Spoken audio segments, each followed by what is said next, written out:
தென்னாடுடைய சிவனே போற்றி, எந்நாட்டவர்க்கும் இறைவா போற்றி, அனைத்து தமிழ் உள்ளங்களுக்கும் கனிவான வணக்கங்கள். வேத ஜோதிடத்தில் முக்கியமான மற்றும் மங்களகரமான கிரகமாக கருதப்படுபவர் சுக்கிர பகவான். அன்பு, அழகு, செல்வம், ஆடம்பரம் மற்றும் வாழ்க்கை வசதிகளை தீர்மானிக்கும் கிரகமாக விளங்குகிறார் சுக்கிர பகவான். சுக்கிர பகவான் பொதுவாக சுமார் 25 நாட்களுக்கு ஒருமுறை தனது ராசியை மாற்றுவார். அந்த வகையில் வரும் மார்ச் மாதம் 26ஆம் தேதி வியாழக்கிழமை அன்று அதிகாலை 5:30 மணிக்கு மீனராசியில் இருந்து வெளியேறி மேசராசிக்கு பயிற்சியாக உள்ளார். சுக்கிர பகவான் மேசராசியில் ஏப்ரல் மாதம் 19ஆம் தேதி பிற்பகல் 3:51 வரை பயணம் செய்வார். இந்த சுக்கிர பயிற்சியானது மிகவும் சிறப்பு வாய்ந்தது. ஏனெனில் இது விசுவாச ஆண்டின் இறுதி சுக்கிர பயிற்சியாகும். அதே போல இது பாலபவம் வருடத்தின் வரக்கூடிய முதல் சுக்கிர பயிற்சியாகும். இந்த சுக்கிர பெயர்ச்சி உங்கள் வாழ்வில் பல மாற்றங்களை தரப்போகிறது.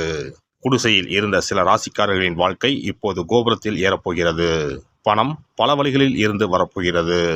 இதுவரை இருந்து வந்த உடல் உபாதைகள் படிப்படியாக குறையப் போகிறது. பட்ட கடனை அடைக்க புது வழிகள் பிறக்கும். நடக்கப்போகும் இந்த சுக்கிர பெயர்ச்சியால் உங்கள் வாழ்வில் வளமும் நலமும் செல்வ செழிப்பும் பெற்று வாழ்வில் உயரிய நிலையை அடைய எல்லாம் வல்ல எம்பெருமானை வேண்டி விரும்பி கேட்டுக்கொள்கிறேன். மிதுன ராசி அன்பர்களே, இந்த சுக்கிர பயிற்சியின் போது சமூகத்தில் உயர்ந்தோரின் நட்பு கிடைக்கும். குடும்பத்தில் குதூகலம் நிறையும். உங்களை தவறாக புரிந்து கொண்டிருந்த நண்பர்கள் மனமாறி மீண்டும் நட்புடன் பழக தொடங்குவார்கள். கடினமான காரியங்களையும் சுலபமாக செய்து முடிப்பீர்கள். உங்களிடம் கடன் வாங்கியவர்கள் குறித்த நேரத்தில் கடனை திருப்பி செலுத்துவார்கள். வசதி படைத்தவர்கள் உங்களின் நண்பர்கள் ஆவார்கள். உங்களின் எளிமையான பேச்சினால் அனைவரையும் கவர்வீர்கள். சமூகத்தில் உங்களின் பெயரும் புகழும் படிப்படியாக உயரும். சிலருக்கு வெளிநாட்டிற்கு சென்று வசிக்கும் வாய்ப்புகளும் கிடைக்கும். புதிய சூழ்நிலைகளில் வாழ உங்களை தயார்படுத்திக் கொள்ளுங்கள். தொழிலாளர்களுக்கு சலுகைகள் கிடைக்கும். வருமானம் உயரும். குலதெய்வ வழிபாடுகளை செய்வீர்கள். குடும்பத்தில் திருமணம் போன்ற சுபகாரியங்கள் நடக்கும். உடல் ஆரோக்கியம் சிறப்பாக இருக்கும்.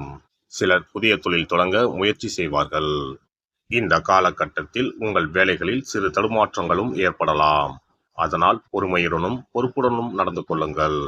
பெற்றோர்கள் தக்க சமயத்தில் உதவுவார்கள். ஆனாலும் நண்பர்கள் உங்கள் மீதுள்ள பொறாமையினால் பகைமை பாராட்டுவார்கள். அதை பெரிதுபடுத்த வேண்டாம். தேவையில்லாத விஷயங்களை மனதில் போட்டு குழப்பிக் கொள்வீர்கள். பழைய வழக்குகள் முடிவதில் காலதாமதம் ஏற்படும். மற்றபடி உழைப்பிற்கு ஏற்ற வருமானம் கிடைக்கும். உங்களின் செயல்களை திட்டமிட்டு சரியாக செய்து முடித்து விடுவீர்கள். தற்போது வசிக்கும் வீட்டை புதுப்பிப்பீர்கள். ஏழை எளியவர்களுக்கு உதவி செய்து மகிழ்வீர்கள். புதியவற்றை கற்றுக்கொள்ளும் வாய்ப்புகளை தவறாமல் பயன்படுத்திக் கொள்வீர்கள். தெய்வ வழிபாடுகளில் மனம் ஈடுபடும். புதிய இடங்களில் உங்களுக்கு சிறப்பான வரவேற்புகள் கிடைக்கும். ஆடம்பர கிளைக்கைகளில் குடும்பத்தாருடன் பங்கேற்று மகிழ்வீர்கள். உங்களை நம்பி வந்தவர்களுக்கு தேவையான உதவிகளை செய்வீர்கள். கொடுத்த வாக்கை எப்பாடுபட்டாவது காப்பாற்றி விடுவீர்கள். அனைத்து பிரச்சனைகளையும் நுட்பமாக ஆராய்ந்து தீர்க்கமாக முடிவெடுக்கும் காலகட்டம் இதுவாகும். உத்தியோகஸ்தர்களுக்கு அலுவலகத்தில் ஏற்பட்ட கெடுபிடிகள் குறையும். சக ஊழியர்கள் உங்களின் வேலைகளை தாமாகவே முன்வந்து பகிர்ந்து கொள்வார்கள். மேல் அதிகாரிகள் உங்களின் கோரிக்கைகளை பரிவுடன் பரிசீலிப்பார்கள். உங்களுக்கு பதவி உயர்வு கிடைக்கும். வியாபாரிகளுக்கு கொடுக்கல் வாங்கல் விஷயங்கள் சுமூகமாக முடியும். கூட்டாளிகள் உங்களிடம் நட்போடு பழகுவார்கள். புதிய சந்தைகளை நாடிச் சென்று வியாபாரத்தை பெருக்குவீர்கள். போட்டிகளை சாதுரியமாக சமாளிப்பீர்கள். வாகனங்களுக்கு சிறிது பராமரிப்பு செலவு செய்ய நேரலாம். அரசியல்வாதிகளுக்கு கட்சியில் முக்கிய பொறுப்புகள் கிடைக்கும். தொண்டர்களின் ஆதரவுடன் பதவியை தக்க வைத்துக் கொள்வீர்கள். முக்கிய பிரச்சனைகளில் வாயை கொடுத்து மாட்டிக்கொள்ள வேண்டாம். புதிய முயற்சிகளை தவிர்க்கவும். கலைத்துறையினருக்கு அனுகூலமான திருப்பங்கள் ஏற்படும். பாராட்டும் பணமும் ஒருங்கே கிடைக்கும். சக கலைஞர்களின் மூலம் உங்களை புதிய வாய்ப்புகள் தேடி வரும். ரசிகர்கள் உங்களுக்கு ஆதரவாக இருப்பார்கள். அவர்களின் நலனில் அக்கறை செலுத்துவீர்கள். பெண்மணிகளுக்கு கணவருடான ஒற்றுமை சுமாராகவே இருக்கும். அதனால் நிதானத்துடன் செயல்படவும். உடல் ஆரோக்கியத்தில் கவனம் தேவை. மற்றபடி பொருளாதாரத்தில் முன்னேற்றம் ஏற்படும். உங்களின் குடும்பம் நல்ல நிலைமையை அடையும். மாணவ மணிகளுக்கு படிப்பில் ஆர்வம் அதிகரிக்கும். வெளி விளையாட்டுகளில் ஆர்வத்தை குறைத்துக் கொண்டு முன்னேறவும். ஆசிரியர்களின் பாராட்டுகளை பெறுவீர்கள். நட்சத்திர பலன்கள். மிருகசிரீசம் 3-4 பாதங்கள். இந்த பெயர்ச்சியின் போது நீண்ட முயற்சிகளின் பேரில் புதிய ஒப்பந்தங்கள் கையெழுத்தாகும். ஆனால் பொருளாதார ரீதியாக சிறப்பாக இருக்கும். எதிர்பார்த்த புகழ் பாராட்டுகள் கிடைக்கும். எதிர்பார்த்த பதவி கிடைப்பதில் வாக்குவாதம் ஏற்படலாம். திருவாதிரை நட்சத்திரம். இந்த காலகட்டத்தில் வேலையில் தீவிர அக்கறை எடுக்க வேண்டும். பெண்கள் குடும்ப ஒற்றுமைக்காக விட்டு கொடுத்து செல்வது நல்லது. புனர்பூசம் 1, 2, 3 பாதங்கள். இந்த ஆண்டு உடல்நலத்தை பொறுத்தவரையில் பித்தம், மயக்கம் தொடர்பான பிரச்சனைகள் வரலாம். மருத்துவ செலவு வெகுவாக குறையும். மனதில் பட்டதை பளிச்சென்று சொல்வீர்கள். புதன்கிழமை தோறும் அருகில் இருக்கும் பெருமாள் ஆலயங்களுக்கு செல்லுங்கள். முடிந்தவர்கள் திவ்ய தேசங்களுக்கும் செல்லலாம். இதனால் செல்வங்கள் குவியும். ஒரு முறையாவது குலதெய்வத்தையும் இஷ்ட தெய்வத்தையும் ஒரே நாளில் சென்று தரிசித்து வாருங்கள். கடன் பிரச்சனைகள் தீரும். குடும்பத்தில் மகிழ்ச்சி நிலவும். மன நிம்மதி உண்டாகும். சிறப்பு தொகுப்பு. இனி சுக்கிர பகவானின் அருளை முழுமையாக பெற வெள்ளிக்கிழமையில் செய்ய வேண்டிய வழிபாடு என்ன என்பதனை பற்றி காண்போம். வெள்ளிக்கிழமை என்பது தெய்வ வழிபாட்டிற்கு உரிய நாளாகும். அதிலும் குறிப்பாக மகாலட்சுமியை வழிபடுவதற்கு சிறப்பான கிழமையாக கருதப்படுகிறது.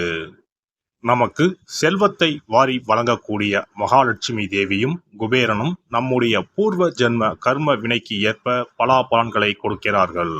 அதை அனுபவிக்க செய்யும் பொறுப்பு சுக்கிர பகவான் பார்த்து கொள்கிறார். ஒருவர் செல்வந்தராக இருப்பதற்கு ஜாதகத்தில் சுக்கிரன் அருள் கட்டாயம் இருக்க வேண்டும். சுக்கிரனுடைய அருள் பெற வெள்ளிக்கிழமையில் சுக்கிரஹோரை வரும் நேரத்தில் இவ்வாறு வழிபாடு செய்தால் சுபபோக வாழ்க்கையை அனுபவிக்க முடியும். ஒருவருடைய ஜாதகத்தில் சுக்கிரன் நீச்சம் பெற்றால் உடல் ரீதியான ஆரோக்கிய ரீதியான பாதிப்புகள் ஏற்படும். சொத்து சுகங்கள் எவ்வளவு இருந்தாலும் அதை முழுமையாக அனுபவிக்க முடியாமல் செய்துவிடும்.